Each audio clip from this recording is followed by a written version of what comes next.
17A వర్తిస్తుందా చంద్రబాబు గారికి, అరసేయడానికి అవకాశం లేదా, ఇవన్నీ కూడా ఒక ఉత్కంఠపూరితమైన చర్చ జరుగుతూ ఉంది. అది ఈరోజు సుప్రీంకోర్టులో తేల్చకుండా మన వాయిదా పడిపోయింది.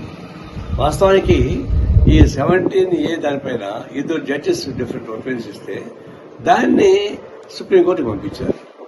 అది ఎప్పటికప్పుడు తీర్పిచ్చాల్సింది. సుప్రీంకోర్టు బెంచ్ ఏర్పాటు చేసుకోవాలా, మళ్ళా సంవత్సరం పడుతుందో అది తెలియదు. అంటే ఏంటి తతంగం అంతా? రేపు ఎలక్షన్స్ లోపల ఎవరు బీజేపీకి వ్యతిరేకంగా ఎఫెక్ట్ కాకుండా రాజకీయ నాయకులు ఉండాలా, నోట్లకు ఉండేవాడు కూడా డీజేకి అనుకూలంగా ఉండాలా. ఈ పద్ధతుల్లో ప్లాన్ వర్తించే పద్ధతులు ఇవి వస్తూ ఉన్నాయి. ఇది సహజంగానే ఇది కత్తి ఎలాడుతూ ఉంటుంది పైన ఎన్నికలు అయిపోయేంత వరకు. అప్పటిదాకా ఎవరు కానీ డిఫెక్ట్ కావడానికి ఫీల్ లేదు. జాగ్రత్తగా నోరు మూసుకొని బీజేపీతో కలిసి పనిచేయాల్సిందే. అలాంటి పద్ధతుల్లో న్యాయ వ్యవస్థ కూడా ఒక కత్తిత్వం వచ్చేసినట్టు పద్ధతి వస్తూ ఉంది. ఇది ఒక విధంగా ప్రజాస్వామ్యానికి విరుద్ధమైంది.